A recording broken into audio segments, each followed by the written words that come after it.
안녕하세요. 나무아카데미입니다. 이번 영상에서는 2021학년도 EBS 수능 완성 국어 유형편에 있는 화법 첫 번째, 두 번째 지문을 보도록 할게요. 첫 번째 지문에서는 면접이 나오는데 이 면접 앞에 자원봉사자 조건이라고 해서 ABCDE가 제시돼요. 그렇다면 반드시 ABCDE 중에서 나에서 확인할 수 없는 것이 무엇인지를 묻는 문제가 출제되겠죠. 따라서 이 조건 5가지를 바탕으로 나를 보면 되겠어요. 이 면접은 이주 배경 청소년을 위한 멘토링 프로그램 자원봉사자를 뽑기 위한 면접이에요.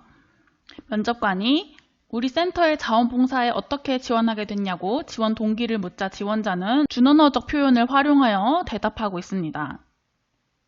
그리고 면접관이 이주 배경 청소년에 대해서 알고 있냐고 자원봉사자 조건 중에서 B와 관련된 질문을 하고 있는 거죠. 그러다 지원자가 질문에 대해서 적절하게 대답을 하고 그 다음 이주 배경 청소년과 친구가 되기 위한 가장 중요한 자세는 무엇이라고 생각하냐며 자원봉사자 조건 A에 해당하는 질문을 합니다. 그리고 혹시 전에 학습지도나 생활지도를 해본 경험이 있냐고 자원봉사자 조건 중에 D에 해당하는 질문을 하고 있죠. 그리고 학습 지도를 할 때 가장 어려웠던 점은 무엇이냐며 추가적으로 질문하고 있어요. 그래서 지원자는 시행착오를 겪었던 경험 과정을 설명하며 극복한 사례를 대답하고 있어요. 그리고 면접관이 마지막으로 6개월 동안 매주 1회씩 봉사활동을 지속할 수 있냐고 자원봉사자 조건 중에 C에 해당하는 질문을 하고 있죠. 그리고 지원자는 마지막으로 하고 싶은 말을 쇳불도 단김에 빼랬다고 라면서 속담을 활용하여 효과적으로 대답하고 있어요. 반드시 출제되는 문제 유형은 교재에도 나와 있듯이 말하기 전략, 말하기 태도, 말하기 방식 이러한 문제는 화법에서 반드시 출제되는 문제 유형이에요. 시간 관계상 문제 풀이는 넘어가도록 하고 두 번째 질문을 볼게요. 두 번째 질문은 발표예요.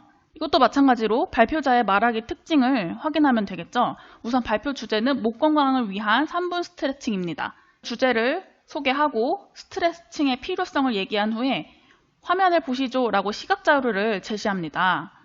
화면에 보이는 것과 같이 우리의 목은 외부의 충격을 완화할 수 있게끔 목뼈가 C자형으로 이루어져 있습니다. 그럼 이 화면이 바로 C자인 목뼈를 보여주는 화면인 것을 알 수 있겠죠. 이러한 일자목 증후군은 어떤 사람들에게 주로 발생할까요? 라고 청중의 반응을 확인하고 있는데 즉 청중의 능동적 듣기를 유도하고 있는 거죠. 질문을 통해서. 그리고 청중의 대답을 듣고 네 맞습니다 라고 청중과 상호작용하고 있습니다. 그리고 저를 따라 함께 스트레칭을 해볼까요? 라고 직접 동작을 보여주고 있어요. 비언어적 표현을 활용해서 청중의 관심을 유도하고 청중의 행동도 유도하고 있는 거죠. 이렇게 스트레칭 방법과 스트레칭 효과를 알려주고 스트레칭의 중요성과 실천을 강조하며 발표를 마무리하고 있어요. 이러한 발표문은 말하기 방식에 대해서 묻는 문제도 출제되지만 여기 자료가 사용되었잖아요. 그래서 이 자료가 뭔지를 묻는 문제도 출제되겠죠. 변형 문제 5번과 같이 위 발표에서 사용된 시각자료로 가장 적절한 것은 그렇다면 답은 바로 C자형 목뼈와 일자형 목뼈 모습을 보여주는 시각자료가 되겠죠. 답은 3번이 되겠죠. 화법에서 출제될 수 있는 문제 유형은 비교적으로 정해져 있기 때문에 이러한 문제로 연습을 하면 쉽게 풀 수 있을 거예요. 지금까지 수능 완성 국어 화법 유형 연습 1, 2에 대해서 살펴봤어요. 이 모든 자료는 나무아카데미에서 이용할 수 있습니다.